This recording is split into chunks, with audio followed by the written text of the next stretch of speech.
آدم علیہ السلام کے دو فرزند حابیل اور قابیل، تو ان کا آپس میں الجھاؤ ہو گیا، تو اس نے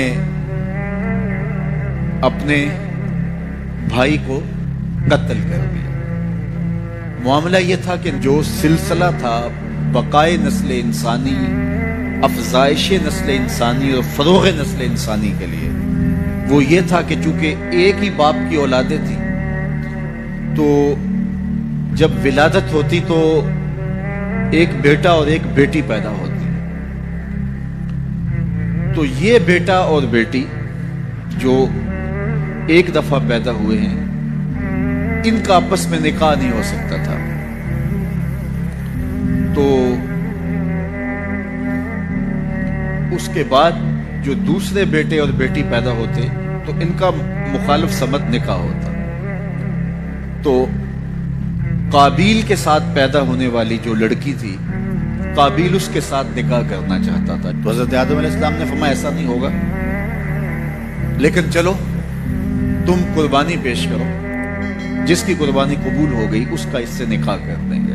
اس وقت جو شخص قربانی پیش کرتا تھا تو وہ جانور ذبح کرے یا گندم یا جو بھی، تو وہ باہر جنگل میں پہاڑوں پہ مختلف جگہوں پہ رکھ دیتے، پھر آسمان سے بجلی اترتی اور جس کی قربانی قبول ہوتی وہ بجلی اس کو اچک لیتی، اس کو جلا دیتی، اس کو کھا لیتی، اور جس کی قربانی قبول نہ ہوتی وہ یوں ہی پڑی رہتی۔ تو یہ طریقہ تھا قربانی کے قبول ہونے کا۔ اس امت کے لیے اللہ تعالیٰ نے اس عمل کو اور اس امر کو پوشیدہ رکھا کہ قربانی قبول ہوئی ہے یا نہیں ہوئی۔ جس کی قبول ہوئی ہے تو وہ بھی ڈرتا ہے پتہ نہیں قبول ہوئی ہے یا کہ نہیں، اور جس کی نہیں قبول ہوئی وہ بھی لوگوں کے سامنے رسوا نہیں ہوتا، وہ اس کے نامہ اعمال میں درج کر دیا جاتا ہے لیکن وہ رسوا نہیں ہوتا۔ اور دوسری بات کہ ہم خود ذبح کر کے خود کھا لیتے ہیں۔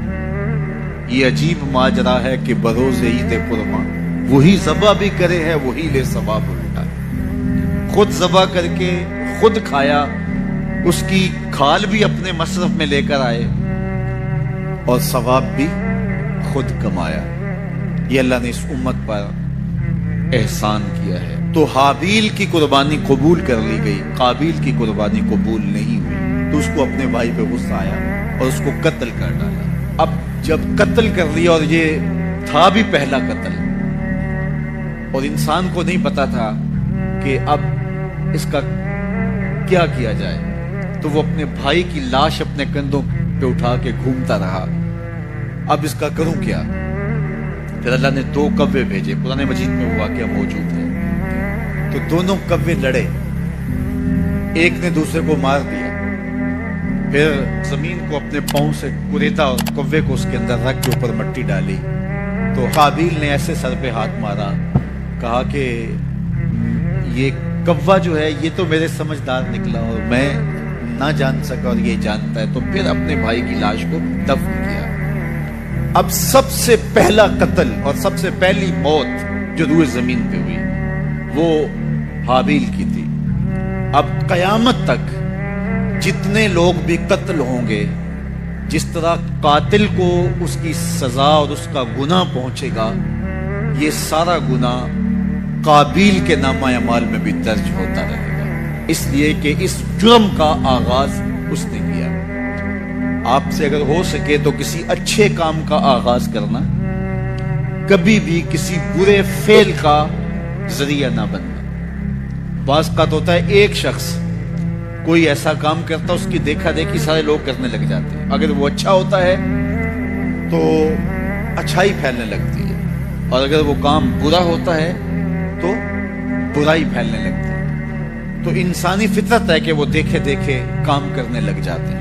تو میں آپ کو یہ کہوں گا، کوئی بھی عمل ہو تو آپ کبھی بھی کوئی کام کرنے سے قبل یہ ضرور سوچیں کہ میرے کسی عمل کے تتبع سے کہیں جو ہے وہ میرے ذمے میرے کھاتے کو ایسی چیز نہ آ جائے۔ اور اگر کوئی اچھائی ہے تو وہ حضور نے ایک دفعہ فنڈ مانگا، تو ایک شخص نے کھڑے ہو کر کے کچھ پیش کیا، تو اس کے دیکھا دیکھی باقی لوگ بھی شامل ہو گئے، تو حضور نے اس وقت فرمایا تھا تاریخ ساز جملہ، من سنّا فی الاسلام سنتن حسنتن فلہ اجرھا، جس نے اسلام میں کوئی اچھا طریقہ رائج کیا تو اس کو اس کا اجر نصیب ہوگا، اور پھر اس کے دیکھا دیکھی جس نے بھی عمل کیا ان کا اجر بھی اس کے کھاتے میں لکھا جائے گا، اس کا اجر ختم کیے بغیر جس نے بعد میں کیا ہے پہلے شخص کے کھاتے میں بھی درج ہوتا ہے۔ میرے حضور کا ایک فرمان ہے کہ خیر کی چابی بنو اور شر کا تالا بنو۔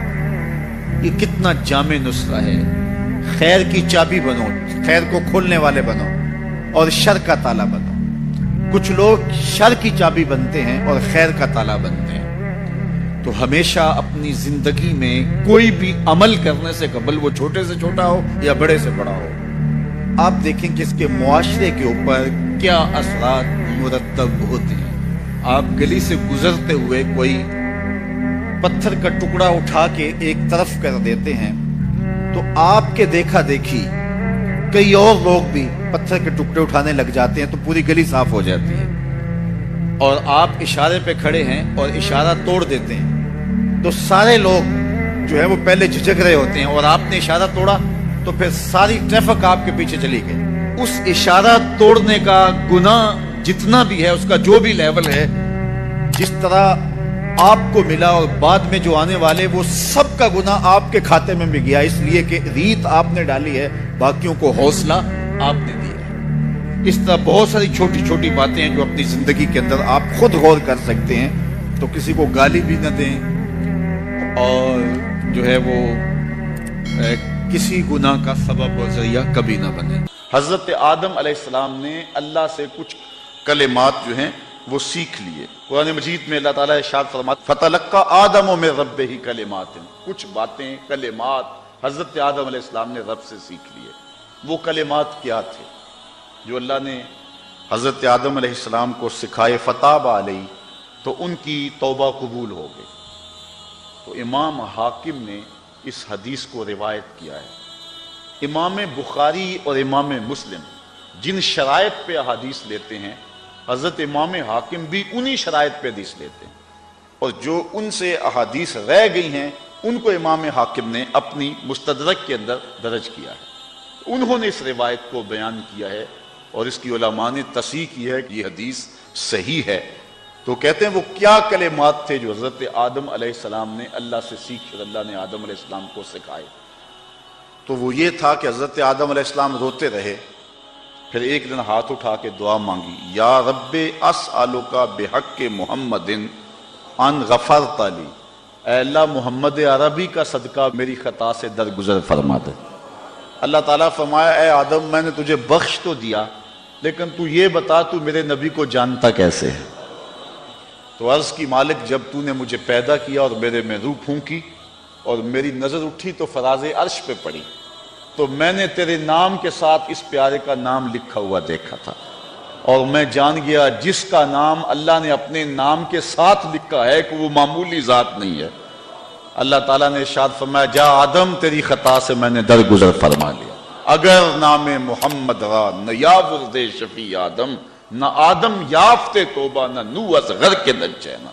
اس دنیا کے اوپر سب سے پہلا جو رجوع اور پہلی توبہ قبول ہوئی ہے وہ حضور کے وسیلے سے ہوئی ہے۔ اس دنیا کے اوپر ہونے والا پہلا جرم، پہلا گناہ جو ہے وہ تکبر ہے۔ اللہ تعالیٰ نے جب حضرت آدم علیہ السلام کے لیے سجدہ کرنے کا حکم دیا فرشتوں کو، تو شیطان نے، ابلیس نے، عزازیل نے انکار کر دیا، ابا واستکبر وکان من الکافرین، اس نے انکار کیا بوجہ تکبر۔ اور اللہ نے کہا کہ جب میں نے تجھے حکم دیا ہے تو تو نے کیوں انکار کیا، کیوں سجدہ نہیں کیا؟ تو وہ دلیل لے کے کھڑا ہو گیا، خلقتنی من نار وخلقتہ من طین، کہ میرے مالک مجھے تو نے آگ سے پیدا کیا، اسے مٹی سے پیدا کیا، مٹی کو پھینکے تو اوپر سے نیچے آتی ہے اور آگ بھڑکتی ہے۔ تو کہا آگ افضل ہوئی، مٹی مفضول ہوئی، تو افضل مفضول کو سجدہ کیسے کرتا؟ ایک دلیل لے کے کھڑا ہو گیا۔ اللہ چاہتا جل شان تو اس کی دلیل کے بخی ادھیڑ کے رکھ دیتا، لیکن وہ اس قابل ہی نہیں تھا کہ اس کو جواب دیا جائے، بلکہ کہا نکل جا میرے دربار سے۔ قیامت تک کے لیے راندہ درگاہ کر دیا گیا، اور ذلت و رسوائی کا طوق اس کے گلے میں ڈال دیا گیا۔ تکبر نے عزازیل کو، جو معلم الملکوت تھا، معلم الملائکہ تھا، فرشتوں کا استاد تھا اس کو کس گڑھے میں پھینک دیا. تو ایک انسان کو زیبا نہیں ہے کہ وہ تکبر کرے. تکبر کی کوئی صورت اللہ کو پسند نہیں. حضرت ابوبکر صدیق رضی اللہ تعالیٰ عنہ نے عرض کی یا رسول اللہ صلی اللہ علیہ وسلم، جب آقا کریم نے فرمایا ما اسفل من القعبین، جو ٹخنوں کی جگہ ازار سے تہبند سے جو ہے وہ ڈھم جائے تو وہ جگہ جہنم کی آگ میں جلائی جائے گی. تو عرض کی حضور میرا پیٹ بزرگ ہے جس کی وجہ سے سلوار ڈھلک کے جو تہبند ہے وہ نیچے آ جاتا ہے. تو فرمایا کہ تم اس سے بری ہو، اس لیے کہ بوجہ تکبر نہیں. تو بوجہ تکبر اگر کوئی شخص اپنی شلوار کو، اپنے ازار کو، اپنے تہبند کو نیچے لٹکائے تو وہ جہنم کی آگ کے اندر وہ اپنی جگہ جلائی جائے گی. اللہ اکبر. جو اپنی شلوار کو ٹخنوں سے نیچے لٹکائے تو وہ برستی رحمتوں سے معلوم کر دیا جاتا ہے. اور یہ بات بھی ذہن میں رکھیے گا کہ جو عورتیں اپنی شلوار کو، پاجامے کو اوپر رکھتی ہیں وہ بھی اس کے زمرے میں آتی ہیں. مرد کو حکم ہے کہ وہ تہبند کو، اپنی شلوار کو اوپر کرے تاکہ ٹخنے ننگے ہوں، اور عورت کو حکم ہے کہ وہ نیچے کرے تاکہ ٹخنے ڈھانپے جا سکیں. عجیب فلسفہ ہے. عورت کو جو حکم دیا ہے کہ تم نیچے کرو وہ اوپر کو کھینچ رہی ہے، اور مرد کو حکم دیا ہے کہ تم اوپر کرو تو وہ نیچے کو جو ہے وہ اس کو لٹکا رہا ہے. جس طرح یہ تہیہ کر رکھا ہے کہ اللہ کے حکم کی نافرمانی کرنی ہے. تو تکبر اللہ کو کسی صورت بھی قابل قبول نہیں ہے.